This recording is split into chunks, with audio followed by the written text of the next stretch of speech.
What's up, guys? Teacher Paul here, and today we are reacting to this coffee request from Susan. Susan says, "This is the difference between Swedish and American schools." Oh, this is going to be a good video. This video is from the channel called Stefan Thyron. Link is in the description if you want to watch it without my commentary. Go check it out, but then come back to see my reaction to it. Let's go, guys. Let's check out this video. Hey everybody, and welcome back to my YouTube channel. In this episode, we're going to be talking about 10 ways that Swedish schools are different from American schools. Let's go. And if you're watching this from anywhere in the world, let me know if this differs from your school system as well. Schools are different from American schools. Teacher Paul reacts to school videos. Let's go.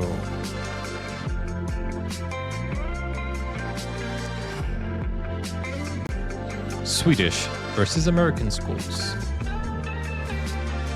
The first thing to know about Swedish schools is they have an extreme lack of qualified educators here in this country. So as an American coming from the States with a master's in teaching, it was very, very easy for me to find a job here in Sweden. And actually, having worked in 2 different schools, both schools were very, very easy to apply for and actually get the job. So if you're qualified to work with kids, it's really, really easy to get a job as a teacher over here. And that is one thing to consider. One thing I don't do or never... I've never, I can't say I've never taught children, because I do have experience teaching with parents and children. So technically I did teach children, but as an English second language teacher, I mostly teach adults. But hey, you know, it's an experience. You got to be very patient to teach children, and you got to know the techniques. You got to hold their attention. But that's why I kind of like made my life easier, and I kind of like did a fun course where kids can learn with their parents, you know, parents and kids learn together. Fun thing to do. But yeah, you know, maybe one day, you know, I'll go to Sweden to teach. No, I don't know. I've almost retired from teaching. I'm on YouTube full time now. Who knows? When you're around the schools, a lot of times they have to bring in long-term substitutes and have people work at the schools that aren't necessarily qualified teachers to fill in a lot of roles, because teachers are in such high demand here in Sweden. In terms of grades, Swedish schools are much, much different than American schools. And the American way is much simpler in my opinion, because we use points and percentages. If there's an assignment and you get 9 out of 10, you've got 90% on that assignment. And over the course of a term, you'll have lots of assignments, and your overall percentage of what you've got, of the total points, is going to determine your grade. In Sweden... Wait. You get grade points in America. When I grew up, I only had the letter grade system, not the grade point. I'm not gonna lie to you guys, I was a C, maybe C- student. I wasn't really good in school, but the reason was I didn't like to study. Everything I did was based on listening, picking up, and then just applying. I never sat down to study for a test. So every time there was a test, everything I did was from memory. So I never got more than a C or C plus. Maybe 1 or 2 Bs. Don't think I've ever gotten an A. But it was because I really hated reading. I don't know why, but I really could not read. I tried reading like Harry Potter, Lord of the Rings. I tried to read stuff that I would enjoy, but I really, really did not like reading. So I used to be a C+ student, because I used to listen to what the teacher was saying and then just remember and use some logic and common sense when it came to the test. I don't know if anyone out there was like that as well, but yeah, I don't know. I don't know why, but I could never pay attention in reading. Don't know why. Overall percentage of what you've got, of the total points, is going to determine your grade. In Sweden, it is completely different. It's based on a rubric system. So basically, the Rubik's Swedish system. government has a list of skills that the students need to accomplish, and if they are able to accomplish a skill at a certain level, we fill in the bubbles. So almost every skill has 3 levels. What? And in each level, you can fill in a yellow, green, or a red if the student hasn't accomplished that skill yet. So that is one thing to keep in mind, that the grades are completely different, and it took me some time to wrap my head around it, because I first looking at this grade book going greens and yellows and reds and different levels, and I'm like, how am I supposed to give this kid a grade, an A, B, or C? And essentially, I don't understand for a kid it yet. to get an A in a class, they need to have all greens at the advanced level of a skill. If they cannot do every single skill on the rubric at the advanced level, then they cannot achieve an A in the class. Also, along the line of grades, Dang, students can actually get that's complex. Takes a while to think, but I think it's a nice grading system because it's based on skills. an E grade here in Sweden. They've got A through F, which includes the E, and in America, we do not have an E grade. It's just A through D, and then F means fail. Another difference Dang. that is different here in the schools in Sweden is that the student schedules are much, much different than what you might be used to in America. In America, it's much simpler. Like in high school, for example, you've got 6 classes a day, each one's an hour long, and you go to the classes, you go class to class, and then you get done at the same time every day. Well, that is not the case in Sweden. The schedules here are all over the place. They can be really, really confusing Wow. to navigate until you get used to it at first. But on the bright side, it helps you. It helps you. Well, I don't know. I was gonna say it helps you develop your scheduling skills, but as a teacher, I think you already have that a little bit more developed. But essentially, the schedules, the kids can get out at different times every day. They can have different breaks in the middle of the day for different amounts of time. So it's a lot less structured and the same every day like it is in American schools. The kids have a variety in their schedule where it is basically a different schedule every day over the course of the week. That makes And the to go teacher's along life with the more scheduling difficult. in Sweden, it's actually the teachers that move from class to class, and the students are usually housed in a single classroom. And that's completely the opposite back in the States, because usually teachers have their own room in America, and the students will go from class to class visiting each teacher. So Yeah, I always thought this to be the best way, and I'll tell you why. Um, you're sitting down for a very long time while you're studying. It's very nice for you to get some fresh air, for you to change classes rather than the teacher change. And it's nice for socializing as well. So I always thought that's the best way. Kids stand up, line up, and they change classes. They get, they move their legs, they get some exercise, they get some fresh air. They see kids from other classes, they socialize, and they learn how to be organized in a in a queue, following a line, and I know I don't know. It's easier when the teacher goes into the classes, but I feel like this one it's more fun. It's more fun and it's healthier because you got to stretch after a while sitting down, and you got to have some fresh air. I don't know. What do you guys think? Do you think the American system where they stand up, all students go to other classes, or the one the teachers go to the classes? Which one is better? it is a different way of doing it. The teachers, basically their home base, they have teacher rooms. I'm grouped right now in a room with 5 other teachers, and that's where we go between lessons or when we have our planning time.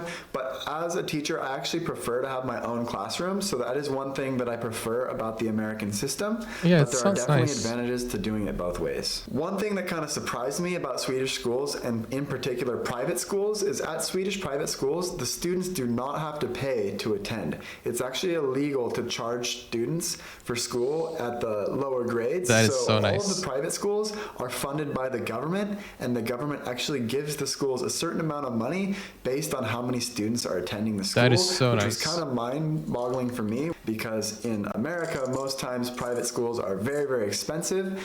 And just that is one difference that kind of took me by surprise when I first started working in the Swedish school system. In terms of my situation specifically being a PE teacher, there are a ton of activities that we're doing here in Sweden that I never had training in America and that I never did in school as a student, such as a lot Skiing. of the winter activities. We've been able to do ice skating with our That is class, so cool. a lot of nature activities like going hiking in the woods and being able to orient yourself. Swimming is That a is big so part of cool. the PE curriculum here in Sweden.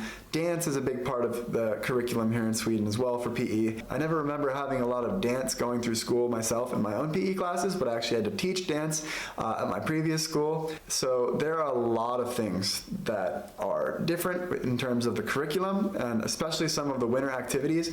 Having to teach ice skating, I've got a lot of students in my class that are actually better at ice skating than I am because I've only done it a few times in my entire life, and I've got several hockey players in my class that are just skating circles around me, but you just Yeah, how does that work? I know that as a teacher you get a curriculum and you get told to do this, this and that, but he he isn't a skating teacher or a dance teacher. How does that work? You know, but I know it's teaching kids, you teach the basics, right? But at the same time, you have to learn that skill for you to teach it, which is interesting. It's quite interesting. So he had to learn quite a few things and do some like research and just practice so that he can teach these kids. learn to adapt and make the most of it. But Thank you it's for the been a follow. really, really cool journey to teach some different things that I would have never had the chance to teach in America. When I interviewed for my new job, the principal had talked about one winter safety activity where the students are actually going to have to jump into a hole in a frozen lake and Wow. learn how to climb themselves out. And she That's said that I would have mad. to teach the students that. For those of you that know That's me, you know mad. that I'm not really good in cold weather, so that's something that I'm not really excited about doing, is jumping into a freezing cold lake. Maybe you'll see a video of me in the future having to teach that to the students. But yeah, it was really surprising at first. I thought she was actually joking on the interview, but it turns out that she was completely serious. So that is something that I will be teaching at the schools here in Sweden: water safety and how to rescue yourself if you happen to fall into a frozen lake. The That's one thing that is mad. absolutely surprising. Just don't go anywhere where there's a current, honestly. Like that's scary. You know, a current under the ice is deadly. Surprised me about teaching here in Sweden is the amount of planning time that teachers get. In America, teachers basically get one period or about an hour a day to plan all of their lessons. And in Sweden, the contact time with the students is only about 20 hours every week. So there is a ton of time as a teacher here in Sweden to plan lessons and just Fika. go all out and really make those No, lessons. that is not. That is not. What? That is one. What do you call that? That is one portion. Sweden to plan Those look lessons and huge. just go all out and really make those lessons as good as possible, because you have a ton of planning time. You can do grades, you can read into the students, check in how they're doing, send emails, which is really, really nice that that time is built into the school day. And for example, on Tuesdays, I do not have a single class. The entire day, every Tuesday, is just to plan lessons. So that is Nice. something that I absolutely love about teaching in Sweden. You do You get have a lot time. of planning time, which is completely mind-blowing compared to what I was used to back in the States. As a first-year Semla? teacher, the pay is about comparable to what I'd be making whether I was teaching in Vancouver, Washington, or Portland, Oregon, where I was obtaining my master's in teaching credentials. The pay is just about the same, but one thing to consider is that the taxes here in Sweden are much, much higher overall than what I would be paying back in the US. So I actually would take home more money in the US, but then again, you also have to consider the cost of living, and I would probably And free be healthcare. spending a lot more money in the US compared to the living situation that I have here. I'm able to afford this apartment at a much cheaper rate than I would be paying to live in Portland or Vancouver, my hometown. Is that true? It's cheaper to live in the United States than Sweden, but the pay is similar. So the cost of living might be lower, but the salary is bigger, is higher, and you get free stuff, free healthcare, and free stuff, free Back education. in the US. Another thing, since we're talking about money, in Sweden, the teachers actually have a lot of bargaining power to negotiate their own salary. And this is something that I was completely unfamiliar with because in America, they basically pay you according to the salary schedule and you Should have don't really have a lot negotiated, of bro. room to ask for a raise or say that you think you deserve more money based on the work that you've been doing. And in Sweden, pretty much all of the salaries are negotiated. And with that in mind, because teachers are such an in-demand profession, they do have a lot of bargaining power and they're able to earn more money in a lot of instances. And in my case, I feel like I'm being paid very, very fairly for a first-year teacher. And so the money that they offered me, I Don't say didn't that in feel like I public. needed to bargain a much higher salary. But in the future, if I continue to do a good job and I grow and become a better teacher over the years, that is something that's really, really nice to have that option to ask for a higher salary, because in the US, you pretty much get what you get and you don't really have a lot of say or a lot of ways of increasing that. So that is something nice that I really appreciate, is that So you guys are not scared of losing your jobs in Sweden? Because I feel like the companies own you in other countries. People literally own you. If you say anything, you can lose your job the next day, and that's it. If they say, "Listen, we don't want you to work here anymore," and that's it. That's you just get a paycheck and you go home. You don't have any rights, I guess. ability to negotiate and represent And then it's hard to yourself find and another ask for job. more money if you think that you're deserving of it. And the last thing, and this is one reason why I absolutely love teaching in Swedish schools, is lunch is completely free here. It's free for the students and the teachers. And coming from Free lunch America in school. and someone who didn't like to prepare lunch early in the mornings, I would basically a lot of times bring nuts and fruit and whatever I could find lying around the fridge. That would basically be my lunch every day in the States. And here in Oh, that Sweden, sucks, I've bro. been lucky that both schools I've worked at have had amazing school lunches, absolutely amazing. Wow. And the students actually eat with the teachers all in the large cafeteria. Are So those it's really, really nachos? nice. You can talk to the students, bond with them a little bit, and enjoy the free food because it's absolutely excellent. And that is one of the highlights for me teaching in Sweden, having that free lunch. So with that So it's not only free, but it's good too. I mean, I would take free and bad. No, I wouldn't. Yes, I would. Of course, it's free. You accept everything. I'm kidding, guys. But let me know in your school, is it free lunch? Is it good? But that's really nice if they have good free lunch. That really, really helps you work being said, those and are study. 10 ways that schools are different in America and Sweden. If you're not subscribed to the channel already, go ahead and do that now. You've made it this far, so you must be enjoying this content on some level.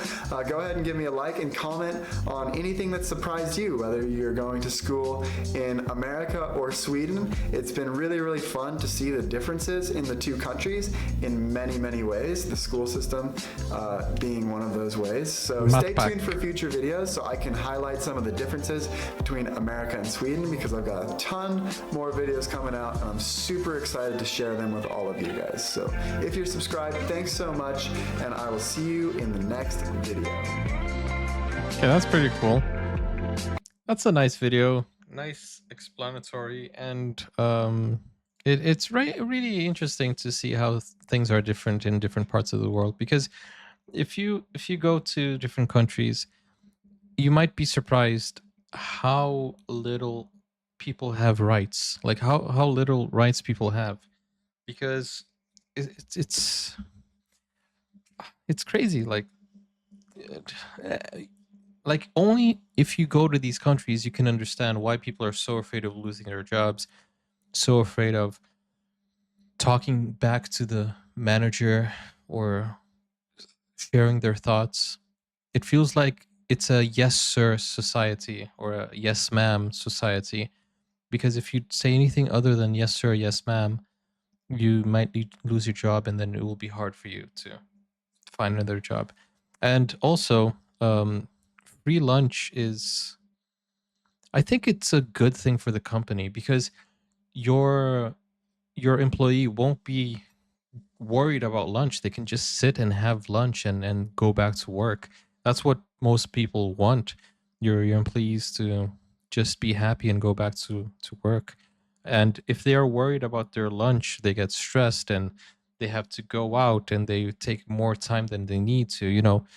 I don't know why more companies wouldn't just, help you with some free lunch. And it doesn't need to be free, but it could be like a easy, cheaper option, you know. I just feel like it's just something that you can give back to your the students, yeah, but the teachers as well. But anyways, Scandinavia is different. It's literally different. That's why it's a first world country, I suppose. But anyways, guys, thank you for watching. I hope you enjoyed this. And if you are interested in watching full movie reactions to shows, series, concerts, um, anime, K drama, go over to Buy Me Coffee. The link is in the pinned comments and click over here. See you soon. Bye bye.